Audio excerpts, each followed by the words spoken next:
Welcome into the WQAD podcast room for another episode of Beyond the Score. I believe this is episode 11. Plenty to talk about. Right after the Super Bowl, Hall of Fame, college basketball, high school basketball, and then a fun question I have at the end. Yes, very excited for that one. I'm not going to mention that one yet. So, obviously the Super Bowl just happened. First of all, did you guys watch the Super Bowl? What did you think of the Super Bowl? Yes, we watched the Super Bowl together, actually, because we were here working. You were working, yes. So working and watching. Initial thoughts. Just initial thoughts, nothing in depth yet. Initial thoughts. Well, all I'm going to say is I completely called, and Jonah can vouch for me here, that Jason Myers was going to score the first points of the Super Bowl, so I got that correct. Didn't think he would have 5 field goals and break the Super Bowl record. That was pretty cool. Okay, you're getting in depth. Initial thoughts. Okay. Well, it was fun, I guess. I enjoyed it. I wanted the Seahawks to win, represent the NFC, and they did, so that's my very basic thought. All right, Jonah, initial thoughts. All right, so Seattle is a division opponent with the Cardinals, so I was like, Patriots, they've won enough. I was like, do they need a win? So I was kind of indifferent. Rooting for a tie? Yeah, sure. I was rooting for a good game, and that didn't really happen. So at the end of the day, I was like, okay. It was at least a very cool defensive performance by Seattle. Oh, yeah. They dominated. So that was very cool to see. I'm glad it kind of... We're not getting into it yet. I've got initial thoughts. Was that initial enough for you? Initial thoughts. Game was... Oh, my God. Game was meh. Yeah. Meh. Very, very good defensive game. Outside of that, halftime show was great. All right, let's move on real quick. We'll come back to the Super Bowl. Oh, my God. Before we finish, I want to talk about the biggest story that we had in the Quad Cities last week, which is Roger Craig finally, can I clap for him? Roger Craig finally making it to the Hall of Fame. So excited for him. It's been a long time coming. He retired in 1993, so 33 years from the last time he played in the NFL, he gets into the Hall of Fame. Ironically enough, his number was 33. So I thought that was kind of a cool little thing there. Davenport Central graduated in 1979, had a great career at Davenport Central. He won a state championship with Coach Fox there in 1978, which was his senior year. He then went to Nebraska, had a really good career there at Nebraska before getting drafted in the second round by Bill Walsh and the San Francisco 49ers, which is in 1983. And then he had a great career at San Francisco, where he won 3 Super Bowls, became the first running back to have 1,000 yards rushing, 1,000 yards receiving, not Super Bowl MVP, but offensive MVP in 1988. So really, really good things. You guys never saw him play, obviously, unless it was on video or anything.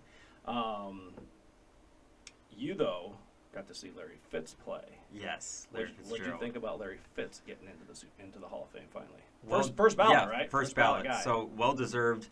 He's like second in all-time catches, in touchdowns, I believe, behind Jerry Rice. So he was going to get in first ballot. He was like a hero of mine growing up because, well, Arizona hasn't had a ton of success, but he was the guy growing up. You could always count on him catching the ball. Like, he rarely dropped it.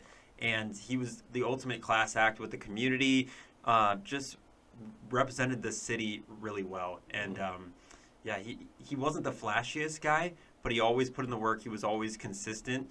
And I think that's why the entire state kind of loved him. Right. Yeah. Any comments on the Hall of Fame? Yeah, absolutely. So I think I told you when they were announcing the Hall of Fame class, like, I was like, I'm feeling a little old. I know I'm not old, but these not are, even close. Adam Vinatieri. I'm from Indiana. He, obviously a great kicker for the Colts. So, like, I grew up watching him, grew up watching Larry Fitzgerald, Drew Brees. It's just, like, it's crazy to see these people get inducted into the Hall of Fame. And I'm like, I grew up watching these guys, right? So, like he said with Larry Fitzgerald, I always respected Larry Fitzgerald. It was always fun to see him do his thing. I always think specifically, though, a little bit bad memory for me as a Packers fan, that 2015 NFC Championship over here. Aaron Rodgers, the Hail Mary pass to Jeff Janis goes into overtime, but then Carson Palmer and Larry Fitzgerald completely cooked the Packers. But that's okay. Like, it's so cool to see those guys make it when you grew up watching them. And I feel like this is the first time I fully experienced that with, like, Hall of Fame class, so that's really fun. Again, I'm super excited for Adam Vinatieri as a person from Indiana. I thought that was, really cool to see him up there. But again, like, we grow up watching these guys. So It's just, obviously Drew Brees has done so much as well. It's just, I don't know, it's really cool. It's a really fun moment as a long, almost like a lifelong football fan. That's always been, my favorite sport as a little kid. And to see these players when I was a little kid do that, it's just really cool. Yeah. I got an autograph from Larry Fitzgerald when I was really young. Wow. I still have it hung up in my bedroom. So it's oh my gosh. Just imagine, your favorite player, your hero, finally getting in. It's pretty cool. So was he your favorite player growing up on the Cardinals? Yeah, you said, oh my gosh, that's so cool. So back to Roger Craig real quick. Yes. We are efforting to be in Canton for the NFL Hall of Fame, the enshrinement. Just to let you know, I will be there. Yes, you should be there. But it's going to be cool to be there, to see him, to talk to him. That's another thing we're trying to do over the next couple of weeks is I'm been trying to get in touch with Roger Craig to do an interview with him, talk to him about his career, what it means to him, because I've talked to him several other times at various stages of his retirement after the NFL, and he never said, I want to be in the NFL Hall of Fame. I want to be in the Hall of Fame. I want to be. He never said that. He's like, if I make it, that's great. He's like, I know I had a good career. I won 3 Super Bowls. I got to play a great game. He was very humble about it. So to see him get his name finally called, was it that Tuesday night when they gave out the Thursday? Was it Thursday? Yes. Yeah. When they gave out all the awards, and he walks up on stage and he's crying, and you can just see the emotion that went into everything. There's a video out there of Ronnie Lott meeting him at his house. Yeah, that's a fun saying, video. Hey, you're in the Hall of Fame. A really, really cool thing there. He didn't talk that night after he got inducted or got the call to go into the Hall of Fame. So still looking forward to talking to him and whatever. So if anybody out there knows Roger Craig or has a story about Roger Craig or played against Roger Craig, anything, let us know. We want to talk to you. We want to find out as much as we can about Roger Craig over the next 3 or 4 months before the enshrinement is on August 8th. So yeah, and you got to imagine that his peers really were waiting and really respect him. Oh yeah, and even the younger players that went into the Hall of Fame, Larry Fitzgerald, Drew Brees, had glowing remarks for him. And it's been 28 years for him on the ballot, senior finalist. It was about time. Right. And all of his teammates, Jerry Rice, Joe Montana, Ronnie Lott, like you said, they've all been in. So this has to be such a good feeling for his peers as well to see him go in. And they were very much advocates for him. They'd always say, yeah, he deserves to be. He really changed the running back position back in the 80s. Kind of a modern day guy. He is. Well, he changed what it is today, really. Yeah. I mean, he was the first guy to really catch the ball out of the backfield, which is why he's the first to do 1,000 and 1,000 rushing and receiving. And then Marshall Faulk did it, and now Christian McCaffrey has done it. So there's only been 3 ever to do it, and he's one of the 3. And didn't Drew Brees say, too, that night when he was talking, it's Jerry Rice, Joe Montana, they got a lot of the credit, but, Roger Craig was the secret sauce, is what he said to that team. Yeah. And he really was. I mean, he was that unsung hero, if you will, because everybody was focused on everybody else, and he just went out and did his job. If you've never seen him play, go back and watch some highlights. They're pretty stinking cool. So, I do remember him playing in the 80s, so really, really cool. So congratulations to him. All right, now let's go back to the Super Bowl. We can dig a little bit more deeper. Okay. I just wanted to get Roger Craig stuff out of there first. All right, initial thoughts are out of the way. One thing that we talked about on Friday before the Super Bowl, we kind of made our predictions and who was going to win and whatever, but I did say I thought Drake May was going to throw 3 interceptions in that game. He had 2 and a fumble. Yeah. So I was pretty close with that. Did you think it, like I said, I thought it was boring. I thought, obviously, the fourth quarter picked up a little bit. Seattle's defense was as good as ever. Right? Oh, my gosh, exactly. Yes. Yeah. So is it that they were too good, or was another thing I think, maybe the stage was a little bit too much, the lights were a little too bright so far for Drake May in his second year, maybe? Yeah, maybe. I mean, Drake May is literally my age, so I'm it's just he is really young and he's doing that. So, I mean, obviously great experience for him to get to the Super Bowl, but I was so happy for Sam Darnold. Obviously his story, I really wanted him to win for that. But I also think, too, it was definitely more of a boring game. Obviously, the fourth quarter picked up a little bit more. We finally got a touchdown, so that was cool. But I think as much credit as you give to the Seahawks defense, you got to give some credit to the Patriots defense as well. They were playing well. Christian Gonzalez really had some really good pass breakups. He could have had a couple interceptions himself. So I think both defenses were very fun to watch. I think they had a lot of good stuff really going for them. And obviously, again, the Seahawks had so many sacks. Do you know, anyone know off the top of their head how many sacks? At one point, they had 7. Oh, it was 6? They took the 7th away because it was an interception. Yes, so okay. Okay. So still 6 sacks, and again the what was it? It was the fumble recovery touchdown, correct? It was the interception. Okay, I couldn't remember. There's a lot of I was cutting all the highlights for it. Okay, so yeah, it was it just the defense really showed up for sure. Yeah, this is a team like looking at when I was reading up on it, kind of getting ready for the game. Seattle has drafted so well on defense in recent years. And you have to give credit to that front office for drafting all those. Devin Witherspoon, an Illinois cornerback, dominated. Yeah. They're it's like from front to back. Like you have guys all over the place that can just ball hawk and get to the quarterback. And so Drake May looked like he was a little just kind of overwhelmed. And it was tough for them to get going. I believe they had 5 first downs at one point in the third quarter. And they just overwhelmed them. Sam Darnold, give credit to him. It wasn't his best game. He missed some open throws, but he was a contributor to them. Like he was still part of the reason, a team effort, why they won the game. So he stepped up when they needed to. Kenneth Walker was huge. I mean, he was the standout.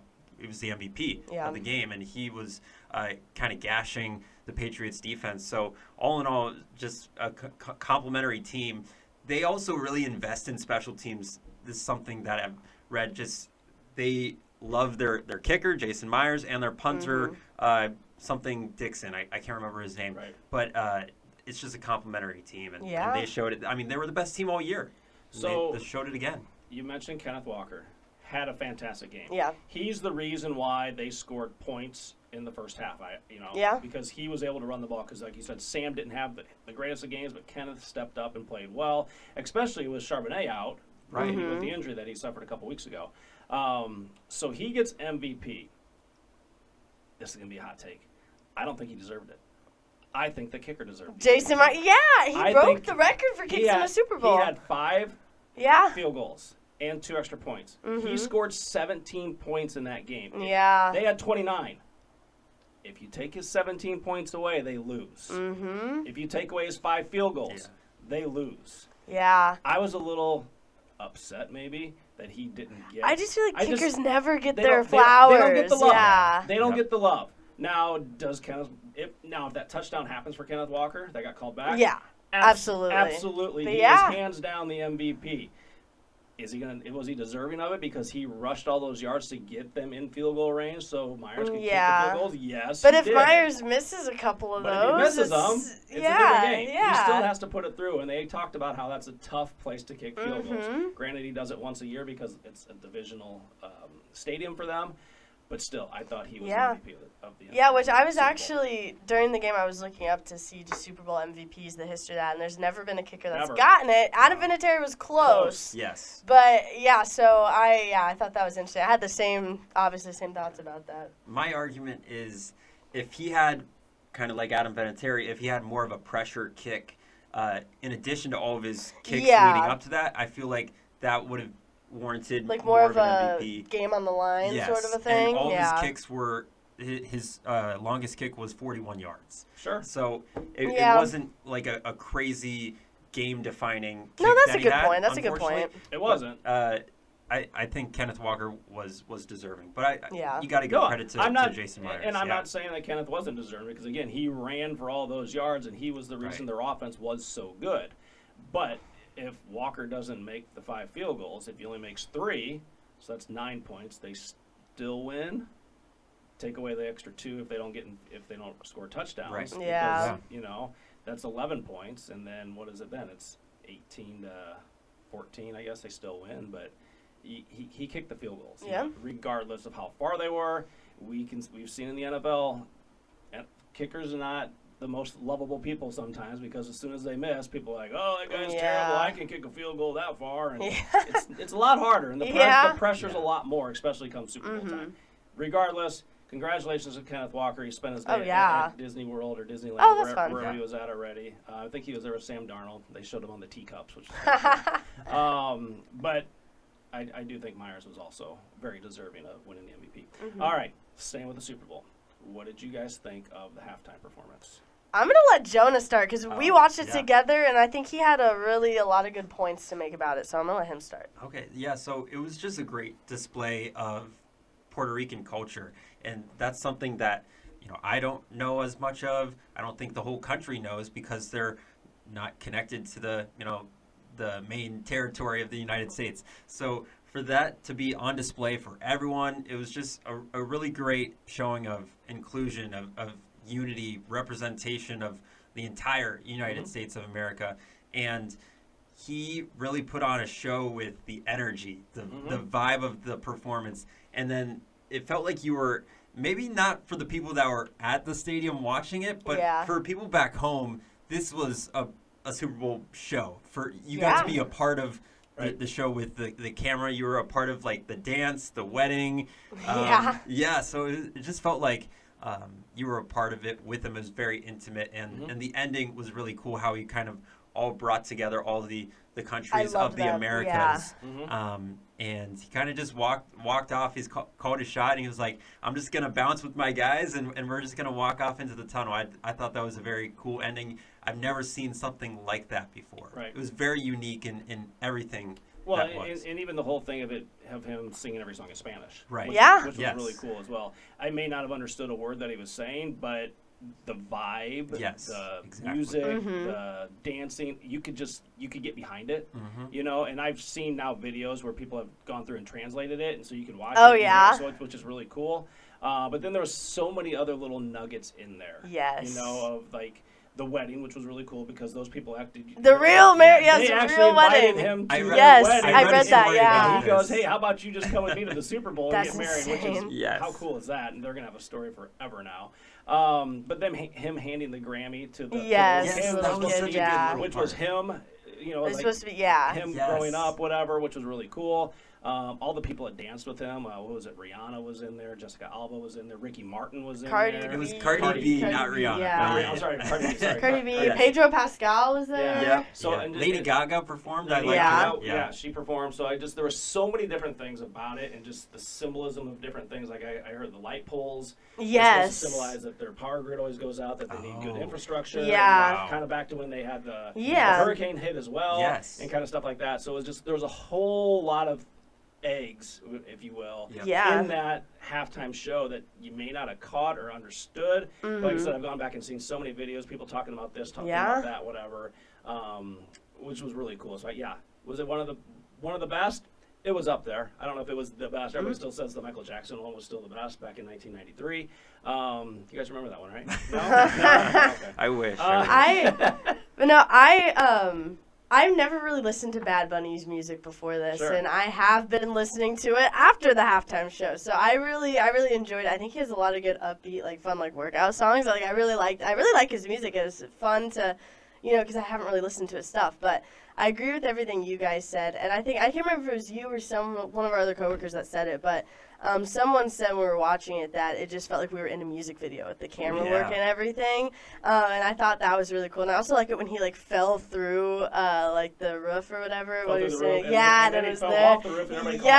There were some really really cool set design things. I think it's the most unique halftime show we've seen. It was so different. Obviously, the set and everything, and I know we talked about it. Puerto Rico. Yeah, and I know you mentioned it too, but I loved the ending again when he had like on the big jumbotron that like what was it that the only thing stronger than hate is love or whatever he said like that. Or So I thought that was a really good message, and again I liked like you said how he shouted out all the countries. Like that was really cool.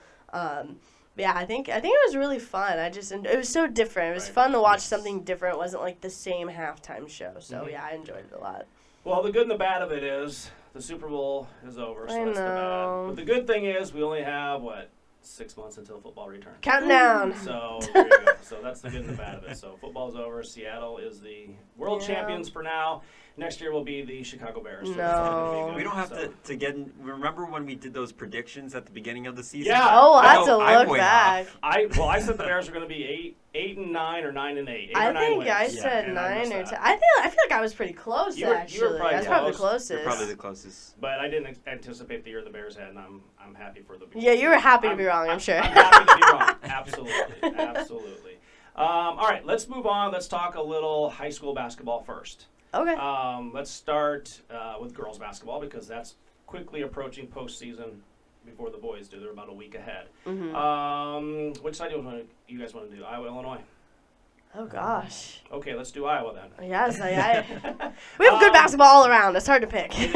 We have a lot of good basketball all the way around. All right, so we'll start over on the Iowa side. Central DeWitt in the MAC is going to win the MAC. They've already won the MAC. They have there's 2 games left. They have a 3-game lead, so they are MAC champs.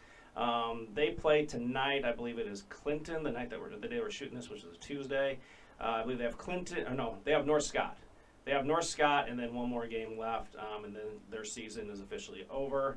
And then Johnston, I believe, is on Friday. Is that Thursday? Yeah, so against Makokata. 3 games this week. Yeah, I'm sorry, that's a different team, Makokata. Sorry.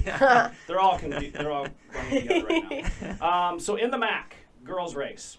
Obviously, Central DeWitt's leading the way. Is there any other teams that impress you that you guys think can make a run in the postseason? I think Clinton could make a sneaky run. Okay. Yeah, just because of the play of those 2 guards, and Jayliana Guy, of course, and her running mate, Allie Haskell, who's been a dynamite shooter for them. So when you have great guard play, I feel like that can carry a team. They can get hot, and they just have a very good team effort. They play very well together, and yes, they've had some down games, but when they're at their peak, we've seen them beat some of the best teams in the MAC. So I think they could potentially make a good run.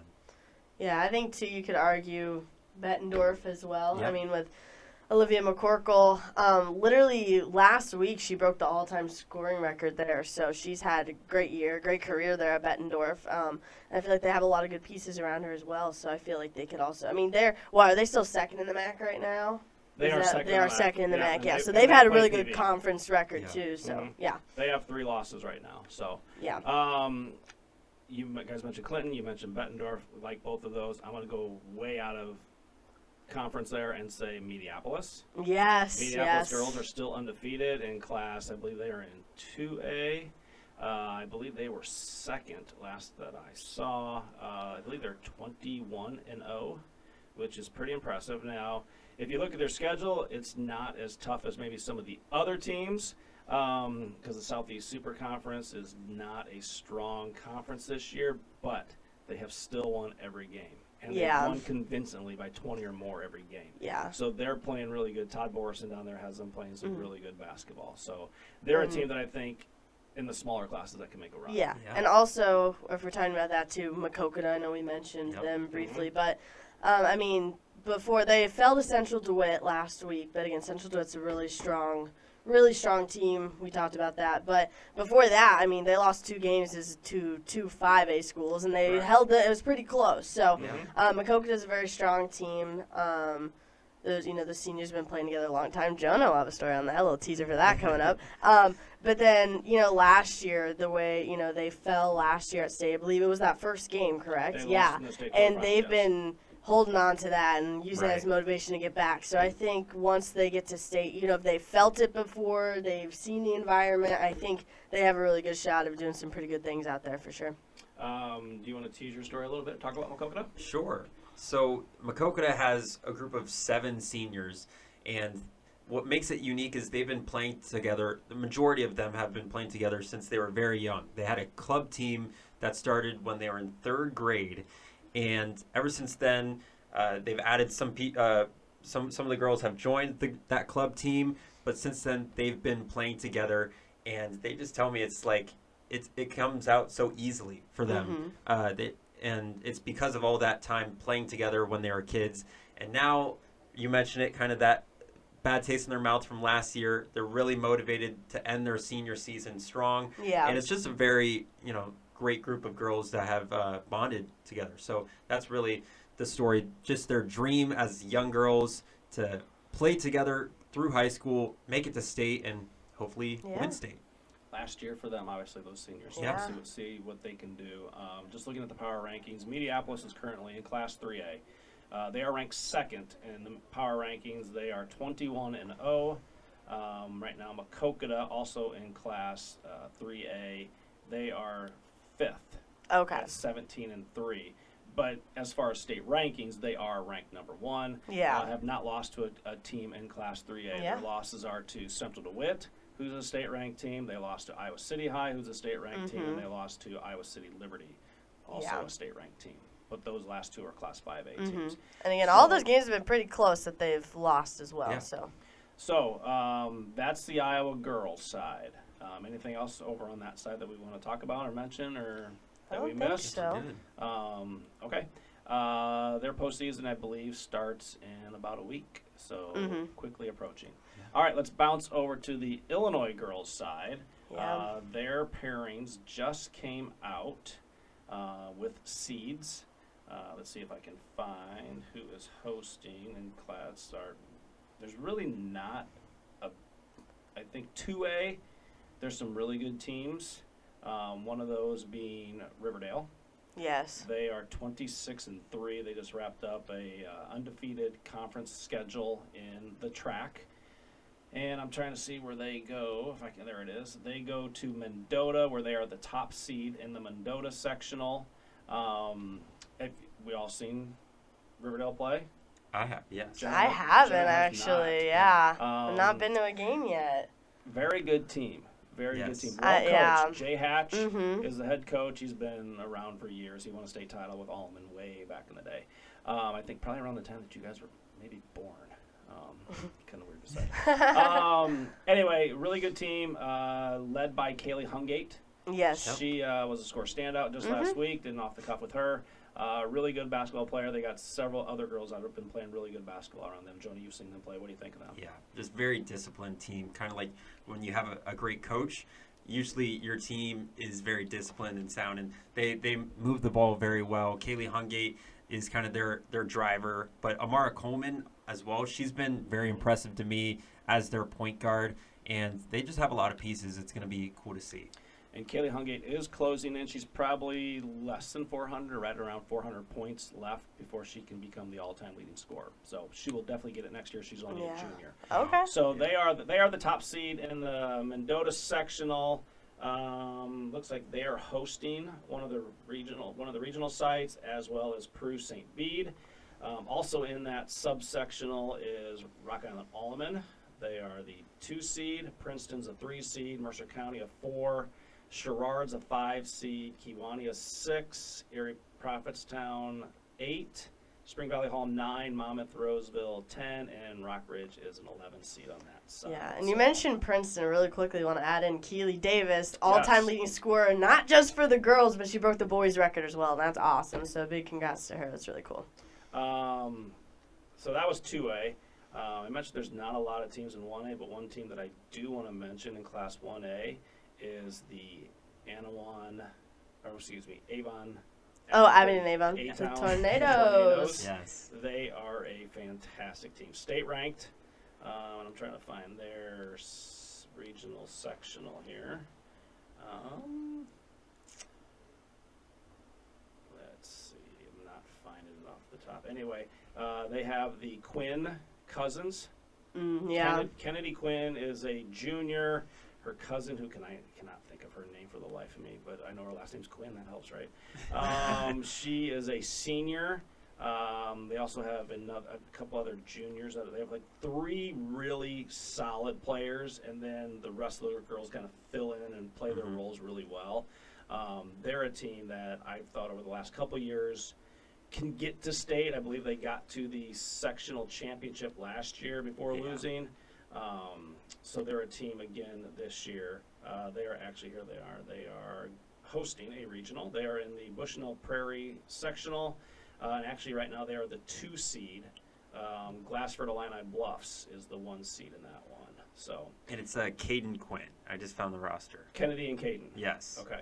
I was at their sectional championship game last year in which they lost, but it was at home. Yeah. And their home crowd really packs the gym. Yeah. They got a good fan base. They're really, really good. So Brent Dugan, the head coach of them, doing a really good job down there. So look for them in Class 1A as a team that potentially could make a run to state. They wouldn't have to play Glassford Illini Bluffs until the sectional semifinals.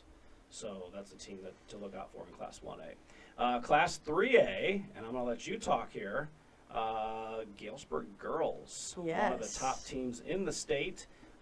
You just went down and recently did a story with them. Yeah. So Galesburg, I mean, again, they're just a fun group to watch. They have I feel like a lot of really good pieces and a lot of athletes who just do multiple sports and are just very strong athletes in general. So, they're really good with basketball as well. My story was over their coach, Lexi DeMont, and how she's just continuing the success of the program after Evan Massey retired 2 years ago. So, she's been doing a really good job of keeping that group going. It was fun because when I did the story, I had her mic'd up. So I was shooting the game, but I had my headphones in so I could hear her coaching the entire time too. And it's so fun to hear her insight of what she was telling them. Then you can literally see it happening on the floor. It's really, really cool to watch that. But they're a good group, and they were talking. Are they hosting the sectional? They are hosting the sectional. That's something they were talking to me, because when I went and did the interviews, it was their senior night, and it was their last home game, but they're we get to host sectionals, so if we make it to there and keep going, they're excited to have that home crowd and be there on their home court. So I know that's something they were very much looking forward to. And the atmosphere there, it's a fun gym, and a lot of people come out to support them, especially, them having some success as they are. The community comes out, so I'm sure it'll be really fun for them to play on their home court there. Did you hear them at all yell "Hi-Ho Silver"? I did not. No?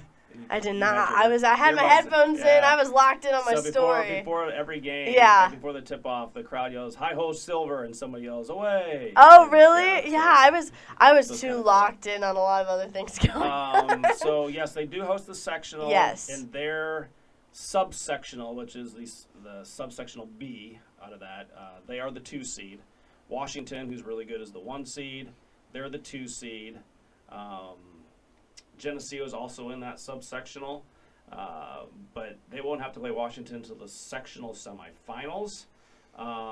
They're either going to go to Dunlap or East Peoria. It just depends on how they decide, because obviously Washington is going to go to the other one and they won't play each other.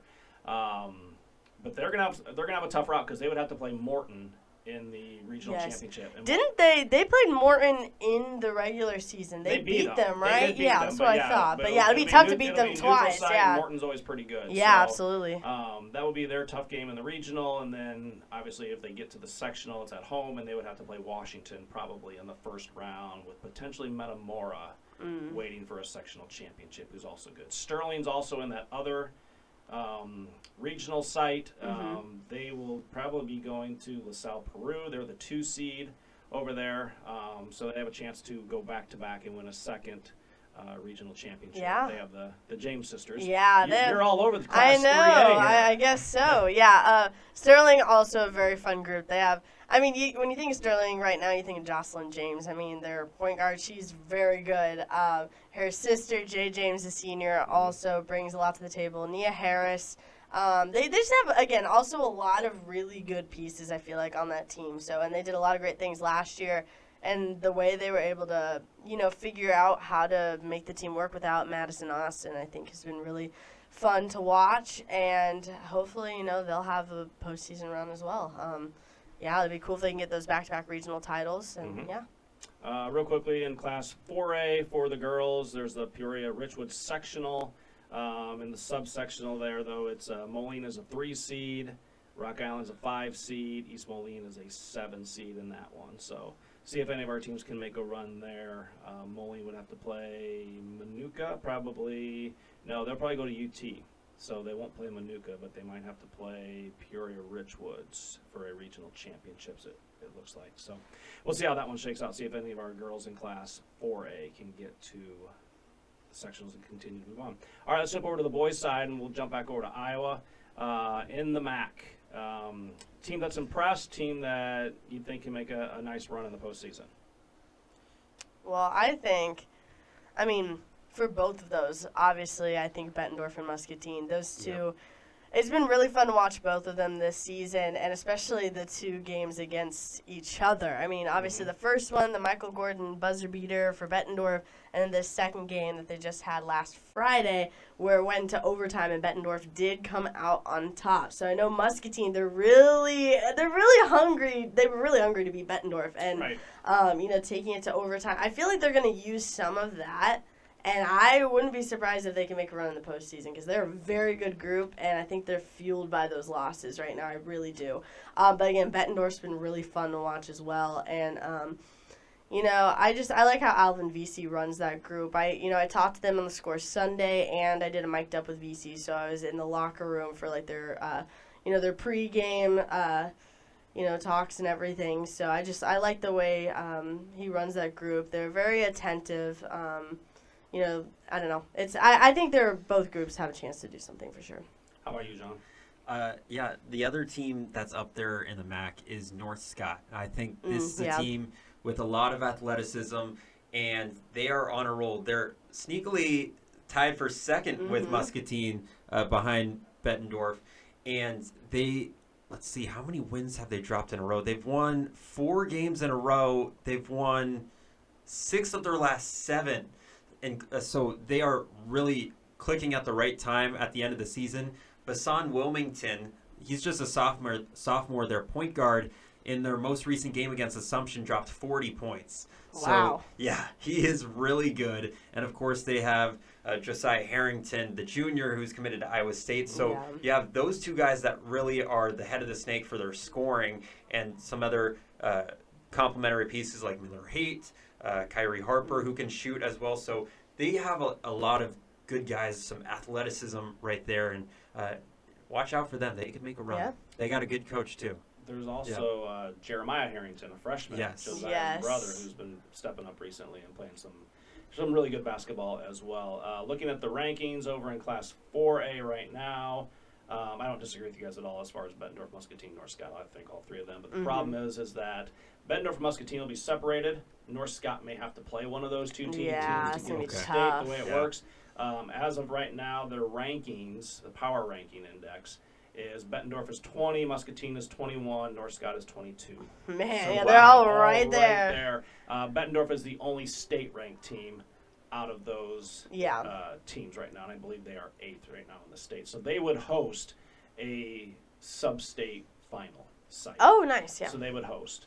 Everybody else would have to go somewhere else, but I still think Muscatine, North Scott might have to play each other, or Muscatine's going to have to play an Iowa City school. It's just something North like Scott that. could go up towards the Dubuque area, just kind of how it shakes out right now. But as of right now, they try to protect the top 8 seeds, and right now with Bettendorf being the 8th seed, they're kind of protected.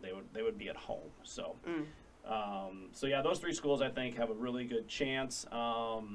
As far as the rest of the schools go, I'm not sure there's a team out there that's just like, they're a team that's really impressed me and going to make a run. There's some good teams out there that I'm not saying they can't make a run, but there's just not one out there I can think of on the Iowa side. It's just like, like Mediapolis is 21-0, or there's I guess maybe a Burlington Notre Dame. They're 5th in the state right now. They're 20-1, so they're playing really well. What about a Sherrard? That's the other side of this. Oh. That's Illinois. We'll get to that in a minute. Confused. Okay. And then like maybe a Cal Wheat, who's also 20-2. Some small schools. Yeah. Maybe could make some noise. They don't have the great power ranking yet. Notre Dame does, but Cal Wheat does not. But it doesn't mean they can't make a nice run. But maybe a couple of those schools might make a nice little run come postseason time, which is probably about 2 weeks away for them. They still have to finish up regular season. All right, let's move over to the Illinois side and talk some Illinois boys basketball. Do you guys want to start small schools or big schools? I mean, we could start with Sherrard. Jonah? Sure. Take it away, Jonah. I jumped the gun a little bit. We can start with Sherrard.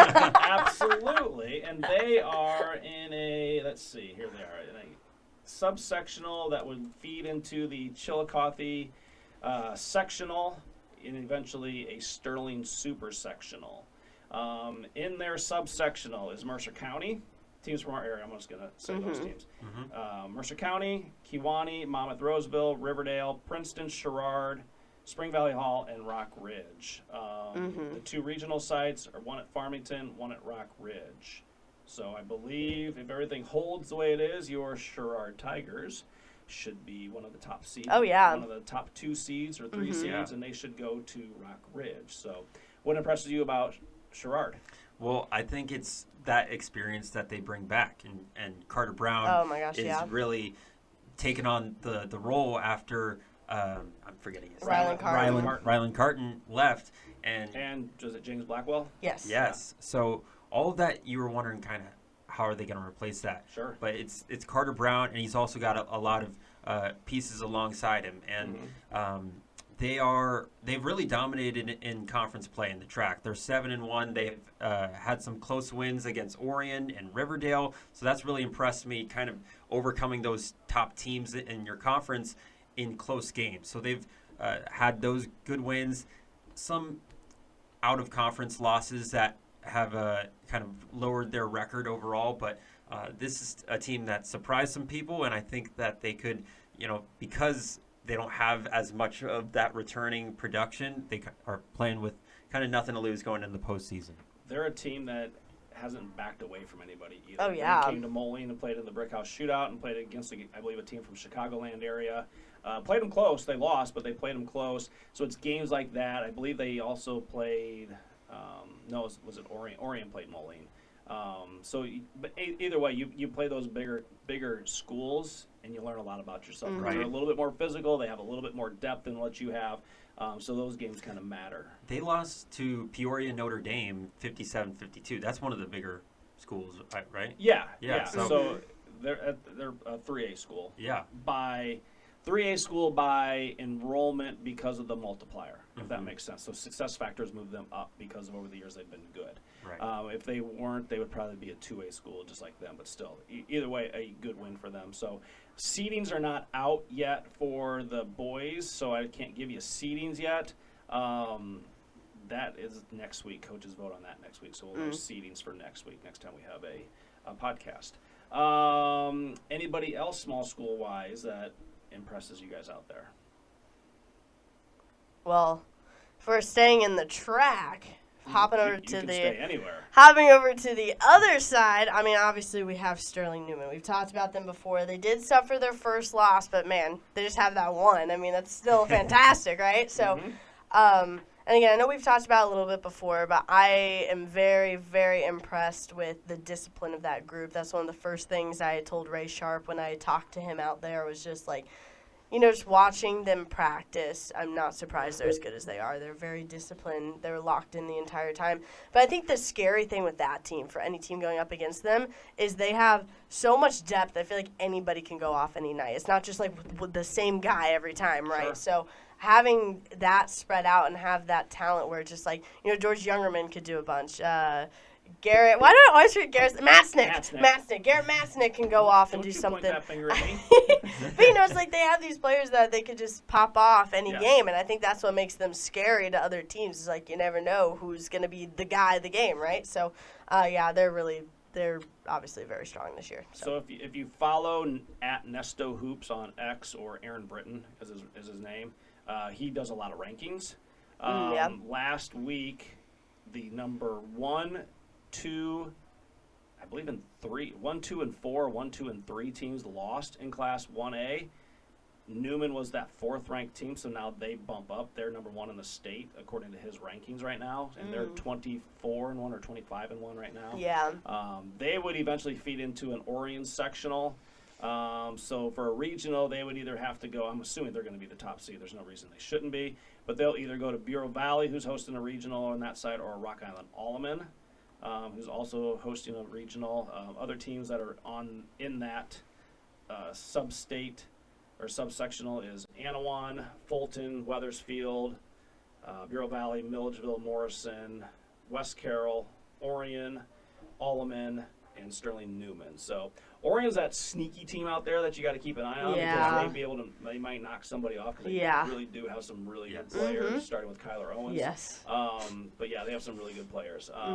Somebody else in Class 1 you want to keep an eye on. There's 2 teams, Abingdon-Avon, which is A-Town, and Galva. in the LTC, they are a half game apart from each other right now in the standings. They play on Friday to decide who's going to win the LTC. The winner of that will probably get the higher seed. Galva's having a really good year, as is A-Town. So that'll be an exciting game on Friday. Galva would host a regional site. Knoxville would be the other regional site. So both of those are close for us, which is kind of nice. Class 3A, really the only team in Class 3A, I guess we have a couple maybe, would be Sterling or Galesburg, both really having down years from what they've expected. Still having a good season, just not what they expected as far as wins and losses so far this year. And then in Class 4A, we have 3 teams. It's Moline, Rock Island, and East Moline United Township. I think right now those 3 teams are all on the same side of the subsectional. UT will be hosting, so will Manuka for regional sites. Rocky will get the higher seed out of them and Moline because they beat Moline the second time. They have a better record. So I think they will be the higher seed. So they'll either be the 1 or the 2. Moline should be either the 2 or the 3 maybe. Depends on how they rank them. Normal Community might be number 1 on that side.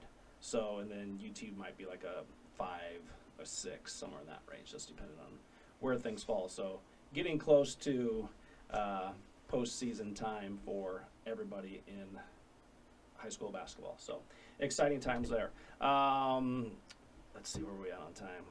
About 46 minutes. Let's skip college this time. Okay. We'll talk college next time. Let's go to the Olympics and our fun question. All right. So, first of all, do you guys watch the Olympics? Growing up, I love them. Yeah. Do you care about the Olympics? Yes. Why? Well, you can't just give me one word answer. I'm like the athletes with the one word answers. No, so I grew up always watching the Olympics, winter and summer, more summer, but it's just like pride in your country and seeing all the great stories of these athletes dedicating their lives to just one race. One time out. You're telling me one shot, one opportunity. Oh my sees gosh. everything you ever wanted. In one moment. And that it's part of the Olympics. It's like the glory, but also the sadness when you lose or you get hurt, like Lindsey Vonn just did. So it's like that's the kind of the power of the Olympics, and it's great to see all these different athletes come together on one stage and compete for their country. It's as simple as that, and that's why I love it. Okay. Do you watch?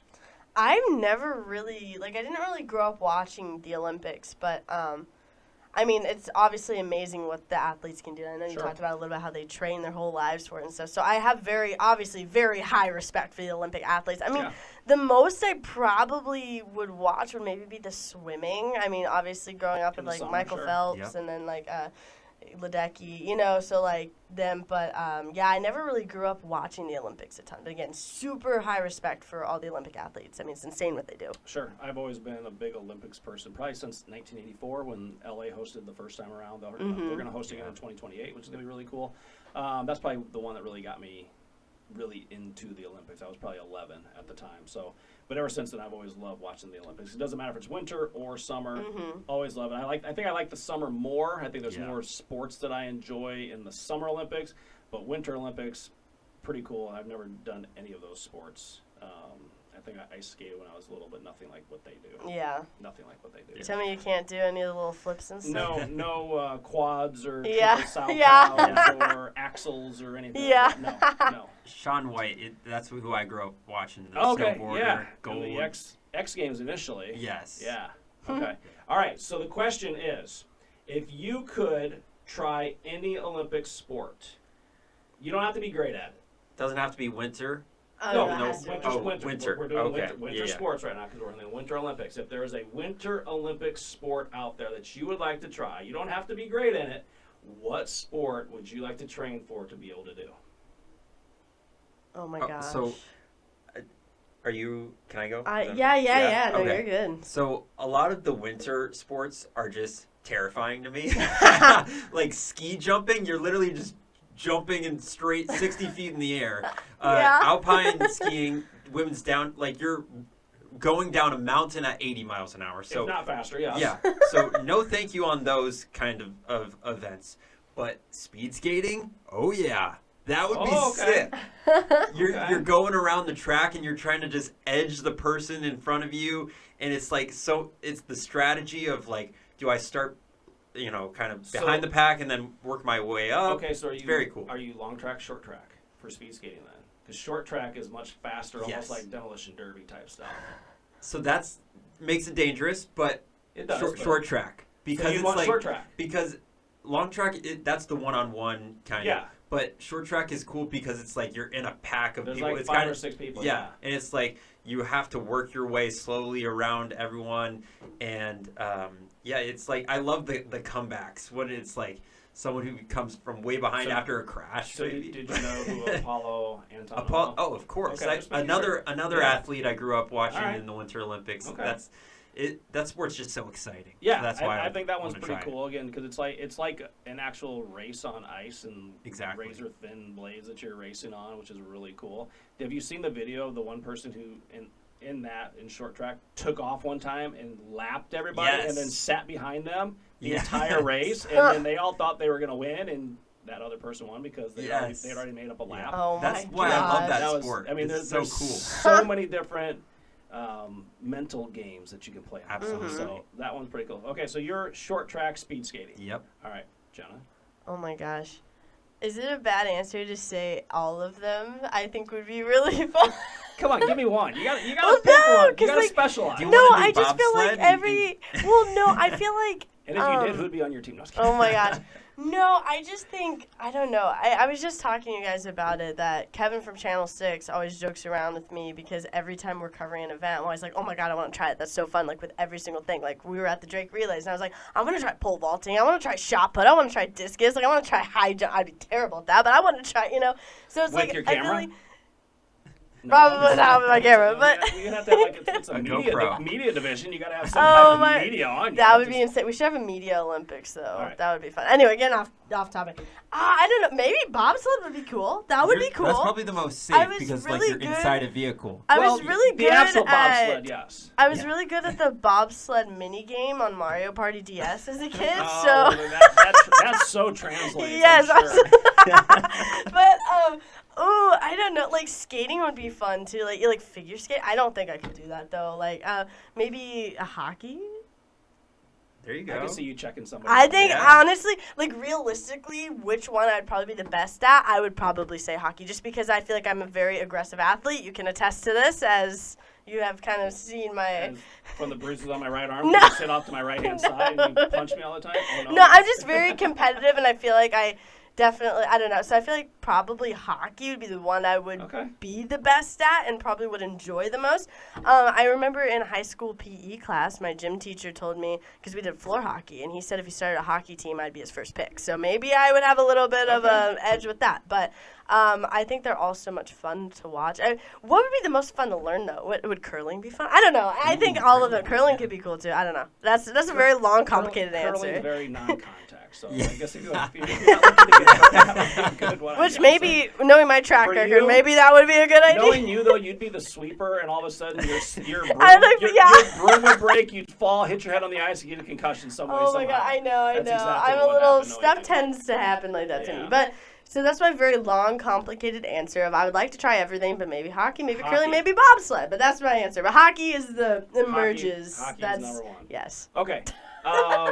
For me, I'm like you, Jonah. Skiing, no thank you. Especially at my age, I don't want to break a bone at this point. Yeah. It's going to take too long to heal. But hear me out, though. What if it's like you're invincible and you could do whatever you want? Then would you do skiing? Okay, no. No, don't want to do skiing. I also think snowboarding's really cool. Oh, yeah. But I don't think I can fly 50 feet in the air. That's also pretty scary. Yeah, I don't want to do that one. This one, now I say those two things, and this is the one I want to do. All right, I watched this last night. Okay. Every year I watch it, I'm like, this is the sport I want to watch. This is the sport I want to do. Oh. I want to be a luger. Yeah. I either want to do the single luge or the skeleton. Okay. What's the difference?